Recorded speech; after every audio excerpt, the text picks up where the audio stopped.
सभी लोगों को नमस्कार। मैं धीरेन्द्र प्रताप गोरखपुर से। दोस्तों, मोदी सरकार ने गरीबों को 5 किलो मुफ्त राशन देने का घोषणा किया है और राशन मिल भी रहा है। इस मुफ्त राशन पर स्वर्गीय अमरीश पुरी जी का एक विचार है, उसको सुन लीजिए, उसके बाद मैं आगे की बात करता हूँ। खाने के लिए आप लोगों को अनाज मिलता रहेगा। इन लोगों से कागज पर इनके अंगूठों के निशान ले लूं ठाकुर? अभी नहीं, पहले इन लोगों को हराम की खाने की आदत पड़ने दो। हाँ, तो दोस्तों, आपने अभी अमरीश पुरी जी का विचार सुना, जिसमें अमरीश पुरी जी बोल रहे हैं कि जनता को पहले हराम का खाने की आदत डाली जाए, जनता को हराम खोर बनाया जाए। तो क्या यह आदत हमारे देश के लोगों को पड़ चुकी है? जी हाँ, बिल्कुल पड़ चुका है। इसका एक सटीक उदाहरण मैं आपको बता रहा हूँ। दोस्तों, कोरोना के समय में लाखों लोग मरे। ऐसा कोई व्यक्ति नहीं है देश में जिसके परिचित में कोई मरा ना हो, कोई रिश्तेदार मरा ना हो, कोई सगा संबंधी उसका मरा ना हो। और उस दौरान ये लोग इस तरह से सोशल मीडिया पर रिएक्ट कर रहे थे जैसे कि लॉकडाउन खत्म होते ही सरकार के खिलाफ आंदोलन करेंगे, सरकार को उखाड़ करके फेंक देंगे, ये कर देंगे, वो कर देंगे। लेकिन इसी दौरान सरकार के द्वारा एक अफवाह फैलाई गई कि कोरोना के द्वारा मरने वाले लोगों को 10 लाख रुपया मुआवजा दिया जाएगा। कहीं कहीं भाजपाइयों ने इसे 40 लाख बता करके लोगों को गुमराह किया। और जैसे ही फैसले की घोषणा हुई, तमाम लोगों के अंदर से आंदोलन का जो भूत था वो खत्म हो गया। तमाम लोगों के अंदर जो सरकार का विरोध था वो खत्म हो गया। इससे साफ पता चलता है कि जनता पूरी तरह से हरामखोर हो चुकी है, जनता को मुफ्तखोरी की आदत पड़ चुकी है। और अब यह जनता कहीं पर केवल 5 किलो राशन में ही महंगाई, बेरोजगारी, अशिक्षा, भूखमरी, आतंकवाद, जातिवाद, सांप्रदायिकता सबको भूल चुकी है, दंगे फसाद को भूल चुकी है, हिंदू मुस्लिम का जो बंटवारा हो रहा है उसको भूल चुकी है। देश में यह भी कहा जा सकता है कि जो भूखा है वो जाकर के राशन लेगा, लेकिन जो भूखा है वो आंदोलन भी कर सकता है। लेकिन कहीं पर भी कोई आंदोलन यहाँ पर दिखाई नहीं दे रहा है। देश में जितनी भी योजनाएं आ रही हैं, उन योजनाओं में से देखिए केवल इस तरह की योजनाएं आ रही हैं कि जनता को भिखारी बना दिया, जनता को मुफ्तखोर बना दिया, जनता को पूरा सरकार के भरोसे छोड़ दिया जाए। जनता को कहीं से भी आत्मनिर्भर बनाने की कोई योजना नहीं चल रही है। देखिए, सरकार शौचालय बनवा रही है, सरकार घर दे रही है, सरकार के सांसद विधायक पहुंचते हैं तो ठंडी में जाकर के कंबल दे रहे हैं, गर्मी में आकर के वहां पर प्याऊ लगा दे रहे हैं, घड़ा लगा दे रहे हैं कि पानी पीजिए। तो इस तरह की ये जो योजनाएं हैं, ये जनता को पंगु बनाने वाली है। सरकार को चाहिए कि वो जनता को रोजगार दे। सरकार को चाहिए कि शिक्षा को पूरी तरह से मुफ्त कर दिया जाए कि एक आम आदमी पढ़ सके, उच्च शिक्षा ले सके, तकनीकी शिक्षा ले सके। लेकिन शिक्षा का पूरी तरह से निजीकरण और व्यवसायीकरण कर दिया गया है, बाजारीकरण कर दिया गया है। सरकार को चाहिए चिकित्सा की सुविधाओं को पूरी तरह से मुफ्त कर दिया जाए, लेकिन सरकार क्या कर रही है? उसको नहीं मुफ्त कर रही। सरकार आपको मुफ्त में राशन दे रही है। सरकार से सीधे सीधे मुद्दे की बात करनी होगी, सरकार से सीधे सीधे रोजगार की बात करनी होगी। जो भी खास करके ग्रामीण के जो लोग हैं, वो लोग जब कोई मुफ्त की बात आती है तो टूट पड़ते हैं। उनसे मैं कहना चाहूंगा कि ये जो मुफ्त का राशन या मुफ्त का कोई भी चीज आपको दिया जा रहा है, ये बिल्कुल मुफ्त नहीं है।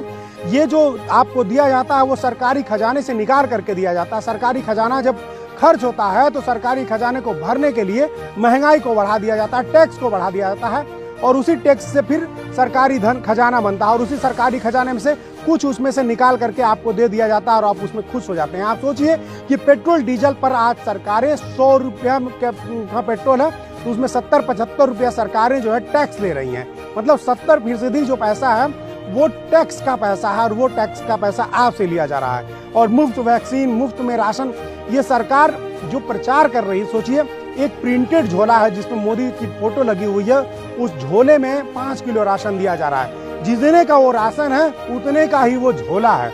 यानी कि सरकार जितना आपको राशन नहीं दे रही है, उससे ज्यादा वो पैसा प्रचार में खर्च कर रही है। ये सीधे सीधे तौर पर सरकार अपनी मार्केटिंग कर रही है, अपना वोट बैंक बढ़ाने की कोशिश कर रही है। ये दिखाने की कोशिश कर रही है कि हम आपको मुफ्त में दे रहे हैं, जो वो कहीं से भी मुफ्त नहीं है। वो भरपाई हम ही आपको करना पड़ेगा। और आज हम अगर राशन मुफ्त में मिलेंगे, कंबल मुफ्त मिलेंगे, शौचालय मुफ्त मिलेंगे, घर मुफ्त मिलेंगे, तो हमको उसका भरपाई भी करना पड़ेगा। हमको टैक्स के रूप में वो पैसा आप सरकार को लौटाना पड़ेगा, और वही महंगाई के रूप में हमारे ऊपर आकर के फिर से गिरेगा।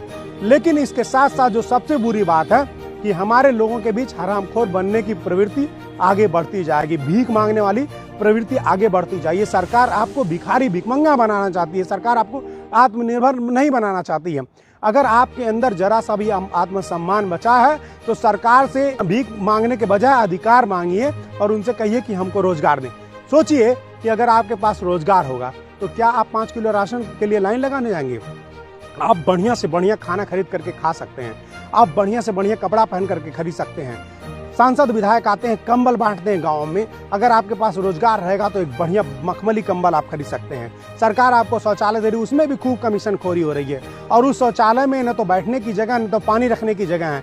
और वैसे शौचालय के नाम पर सरकार आपको मूर्ख बना रही है। अगर आप नौकरी मांगते सरकार से और आपके पास नौकरी हो जाएगी तो आप एक बहुत बढ़िया शौचालय बनवा सकते हैं, बहुत बढ़िया घर बनवा सकते हैं। तो प्लीज़ मेरे साथियों, मेरे दोस्तों, मेरे देश के लोगों, इस मुफ्तखोरी की सरकार को हटाइए। ये मुफ्तखोरी के नाम पर केवल महंगाई बढ़ाएगी, जो मुफ्त में बांटेगी उससे ज़्यादा आपके ऊपर कर्ज लाद देगी और ये देश हमेशा भिखारी होता चला जा रहा है। आप देख रहे हैं एक एक करके हमारा जो रेलवे, हमारा एयरपोर्ट, हमारी जितनी सरकारी संस्थाएं सब बिकते चली जा रही हैं, सब अंबानी अडानी के हाथों में चली जा रही हैं। केवल इसी नाते हो रहा है कि क्योंकि सरकार सरकारी धन का बेतहाशा दुरुपयोग कर रही है और उसके पीछे केवल और केवल आपकी चुप्पी है, आपका लालच है, जनता का लालच है। जिस तरह से कोरोना में लाखों लोग मारे गए लेकिन मुआवजे की लालच में लोगों ने कहीं कोई आंदोलन नहीं किया, सरकार का कहीं कोई विरोध नहीं किया, उसी तरह से आज सरकार 5 किलो राशन दे रही है। कहीं से महंगाई का कोई विरोध दिखाई नहीं दे रहा। शिक्षा व्यवस्था पूरी तरह से चौपट हो चुकी है, भ्रष्टाचार चरम पर है। आप देख लीजिए कि जितने हमारे सोशल मीडिया से लेकर के जितने लोकतंत्र को मजबूत करने वाले पत्रकार पत्रिकाएं हैं, उन सब पे प्रतिबंध लगाया जा रहा है। एक तरह से देश में तानाशाही लागू कर दी गई है। धरना प्रदर्शन नहीं करने दिया जा रहा है, कोई विरोध नहीं करने दिया जा रहा है। जो भी विरोध कर रहा है उसके ऊपर फर्जी मुकदमे लादे जा रहे हैं। तो ये जो हमारा लोकतंत्र है वो पूरी तरह से खतरे में है। हम देश का जो नौजवान है उसकी मानसिकता भीख मांगने की बनती चली जा रही है। हमारा जो देश का पहचान है वो खत्म होते चला जा रहा है। इन सब से हमको बचना होगा और सरकार द्वारा चली जा रही हर चाल को समझ करके उसका जवाब देना होगा। तो उठ खड़े होइए और सरकार से भीख मांगना छोड़ करके अधिकार मांगना शुरू कर दीजिए। आप सभी लोगों को धन्यवाद।